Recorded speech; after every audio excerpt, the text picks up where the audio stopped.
زندگی میں کچھ چیزیں ایسی ہوتی ہیں جن کے بغیر زندگی گزر نہیں سکتی۔ اتنی دیر تک جتنی دیر تک وہ چیز اس کے پاس موجود ہوتی ہے اسے نہ اس بات کا ادراک ہوتا ہے نہ احساس ہوتا ہے،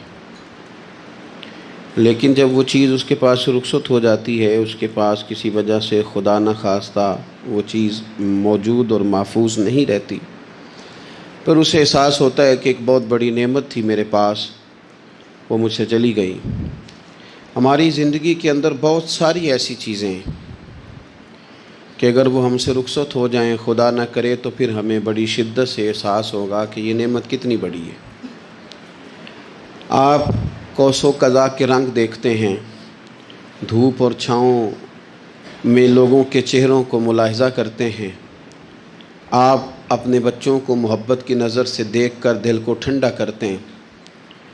آپ اپنے ماں باپ کو محبت کی نظر سے دیکھ کر کامل حج کا ثواب حاصل کرتے ہیں، قرآن مجید کی زیارت کر کے آپ اپنے دل میں بہت سارا سرور محسوس کرتے ہیں، لیکن یہ ساری نعمتیں اتنی دیر تک آپ کے پاس ہیں جب تک آپ کے پاس آنکھ کی نعمت موجود ہے۔ اگر یہ رخصت ہو جاتی ہے نا، اگرچہ اتنی ساری نعمتوں میں یہ ایک نعمت ہے، لیکن آپ آنکھ نہیں ہے تو آپ کو تو اپنوں کا احساس بھی نہیں،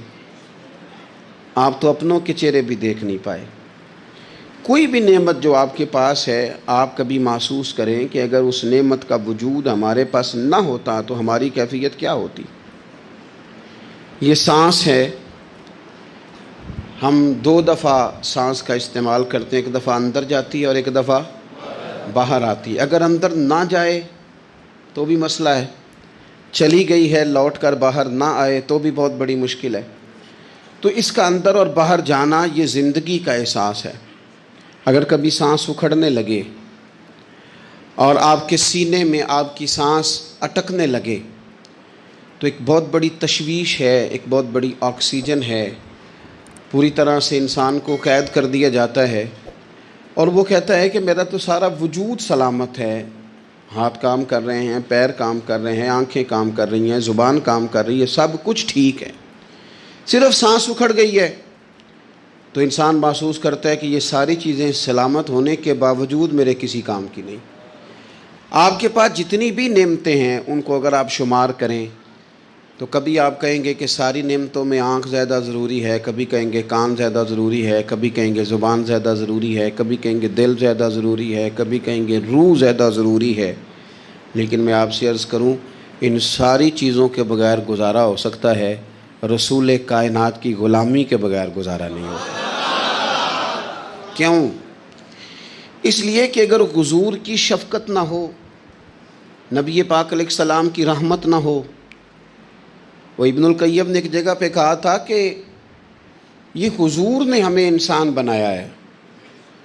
یہ نبی پاک علیہ السلام نے انسانیت کے اسباق پڑھائے ہیں، اخلاقی رویے کیا ہوتے ہیں حضور نے بتلائے ہیں، اگر حضور کا کرم نہ ہوتا تو انسان ایک دوسرے کو کاٹ کے کھاتا۔ یہ حضور نے بتلایا ہے کہ تم نے کس طرح زندگی کو گزارنا ہے۔ محبوب کریم علیہ السلام کا وجود نور ایک ایسی چیز ہے کہ اگر وہ کائنات سے معاذ اللہ سائڈ پہ کر دیا جائے تو اس کائنات کا قائم رہنا کسی صورت بھی ممکن ہے ہی نہیں۔ اسی لیے تو اقبال نے کہا تھا کہ ہو نہ یہ پھول تو بلبل کا ترنم بھی نہ ہو، چمن دہر میں کلیوں کا تبسم بھی نہ ہو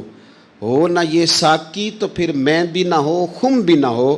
اور بزم توحید بھی دنیا میں نہ ہو، تم بھی نہ ہو۔ وہ بڑی بات کہہ گئے ہیں، میں نے بھی اس کو کوئی نہیں کھولنا، کہتے ہیں بزم توحید بھی دنیا میں نہ ہو، تم بھی نہ ہو، خیمہ افلاق کا استادہ اسی نام سے ہے، اور نبض ہستی تپش آمادہ اسی نام سے ہے۔ تو اقبال پھر ہمیں کرنا کیا ہے؟ کہنے لگے کرنا آپ کو یہ ہے کہ قوت عشق سے ہر پست کو بالا کر دے اور دہر میں اسم محمد سے اجالا کر دے، یہ کرنے کا کام ہے۔